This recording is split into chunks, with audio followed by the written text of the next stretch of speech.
this is Angie, and it's time for our community spotlight. Today with me, Molly Vidier. She is part of Morgan's Place, which I'm going to let you, of course, explain what all that is. Good morning. Good morning. So talk to me about Morgan's Place. Tell me what happened to get this started and what does it address? Sure. So, Morgan's Place was founded just from the hardships that my husband and I experienced on our journey with grief. In 2018, we experienced the loss of our baby Morgan. We had, at that time, 6 living children, and it was our first encounter with grief, I guess you could say. And from the beginning, she just didn't look right. Serial ultrasounds, blood work just showed us that she wasn't developing normally. And we ultimately miscarried.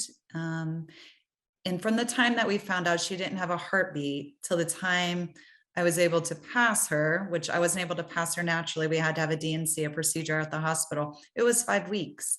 And during that time, I had the opportunity to kind of look up what happens to babies when they are surgically removed in the hospital. And what I found was that most babies under the age of 20 weeks are disposed of in the medical waste. So when we went in, I let my physician know right away that I wanted to get the remains of my baby back so I could give her a dignified burial. We are Christians, we're Catholic, and it was important to me. Mm-hmm.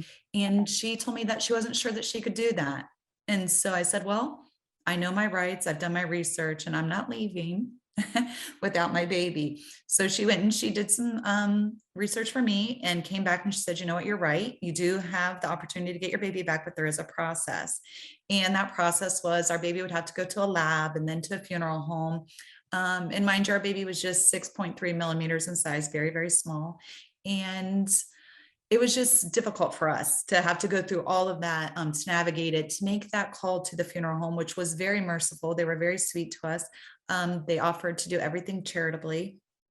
And the night that my husband brought Morgan home and placed her urn on our mantle, this fire started to burn inside of me, but it wasn't a fire of rage. It was like a fire of love, just to bury our baby close to home on our 200-year-old family farm. And through the counsel of our parish priest, they suggested we place her in a cemetery where she would have a forever resting place, where the grounds wouldn't be disrupted, a holy place. And so I started calling around to different cemeteries, and I was just in disbelief that a baby that was so small could cost anywhere from $500, $700, $1,000 to be placed in its own plot. And that's just to place the baby there. That's not the grave marker. That's not other expenses. And I just started to understand why families would allow the medical professionals to dispose of their baby, or for parents to bury their baby in their backyard, which is kind of what I wanted to do. And so as time went on, my husband and I, our baby just remained on the mantle, because I just wasn't sure what I wanted to do. And I felt like the cost of the burials were just not just. They weren't right for what we were going through as grieving parents. And then one evening, my husband and I just had this argument about where to place our baby. And he really wanted to follow the teachings of our church and to place her in a cemetery. And I wanted her close to home. And that night I sat and I watched my husband pray, because it was a very terrible argument. And I just asked God to soften one of our hearts. And that night, about 3 a.m., my eyes just popped open. I sat straight up and I said, Nathan, we're supposed to open up a cemetery for babies. Wow. And that's how it got started. And from that time, I started working with the state and the local townships, making way for this baby cemetery. And then I found out I was pregnant again in December. So I went to my doctor's appointment, just hoping, to see that little flickering heartbeat. But instead, we saw 3 flickering heartbeats. Wow. Yep. Naturally conceived triplets. Wow. We were just overwhelmed with love, right? To have 3 beating hearts inside of you Wow. at one time. But I had other feelings that I couldn't quite tuck away. And when we left, I just turned to my husband and I told him that the gift was just too big. I just knew it right then. And about a week later, our fraternal triplet, its beautiful heart stopped beating. Oh. But from that, a beautiful gift was really bestowed upon us, and it was the desire to bury aborted babies, the most innocent of victims, and to be a place of love and mercy for aborted families because they do grieve. Um, Once the reality of what has happened, when their hearts and their heads catch up with each other, there's extreme grief. Dads grieve, moms grieve, their whole Mm-hmm. family grieves. Mm-hmm. So we want to be a place for them to come and especially newly aborted parents that we were able to get the remains of.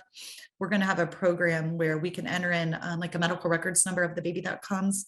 And then when the mother's ready, she can place that number in our program that we're going to have, and she can locate where her baby's buried on our grounds.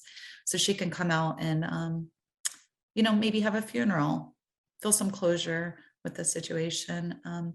So Morgan's Place, from all this, we donated a portion of our 80-acre farm. We're farmers, and it's 100% charitable. We're a 501c3.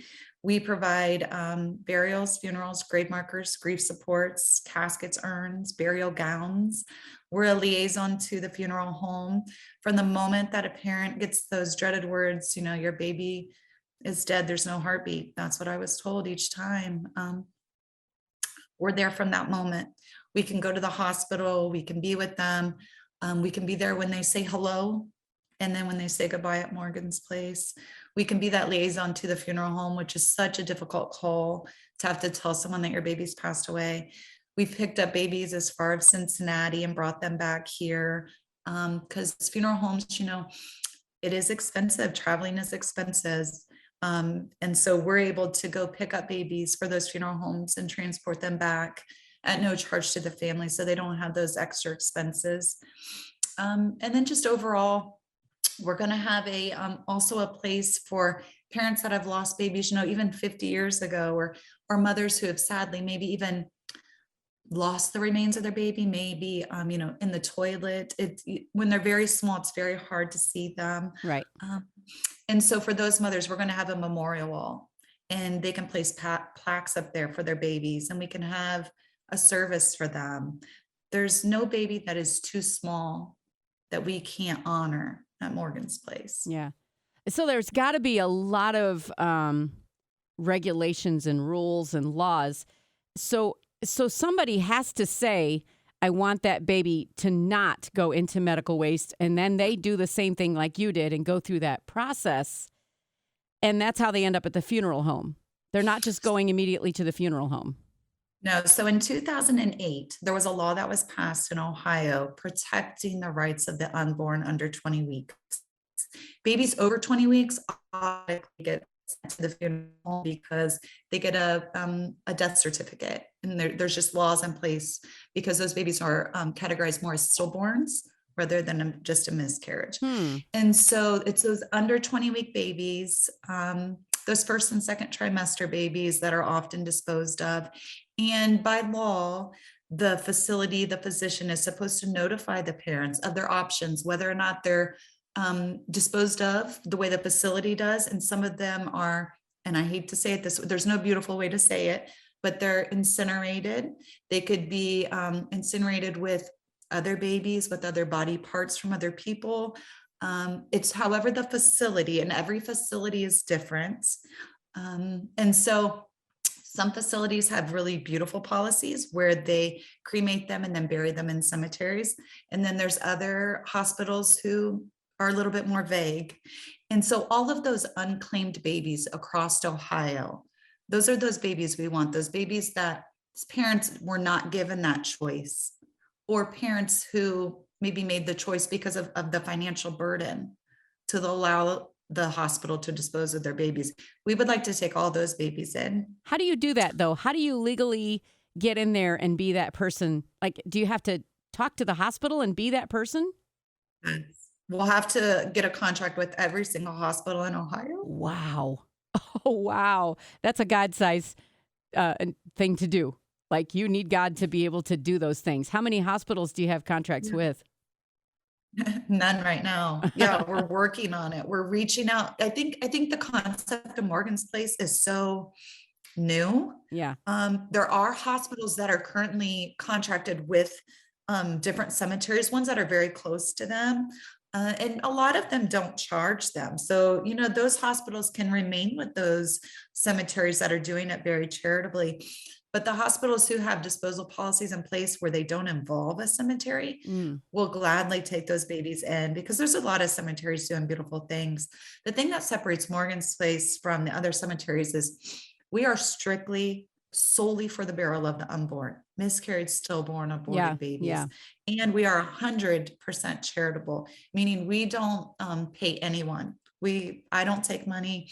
We don't have administrative fees. Everything goes to serving the families. Yeah. So that's what separates us from other cemeteries. Wow. I mean, I have a lot of questions, but I mean, it just I have a lot of seems. answers. I mean, you're saying that you're going all over and you're picking up these babies. Yeah. In my mind, I'm like, how does that happen? I mean, Yeah. they're just automatically sent to a funeral home, right? Yeah. Well, the babies can be sent to a funeral home, and then if the funeral home, because of cost that it takes to drive down there and Oh. pick them up, we can contract with the funeral home and pick those babies up and then transport them back to just the funeral Gotcha. home. Okay.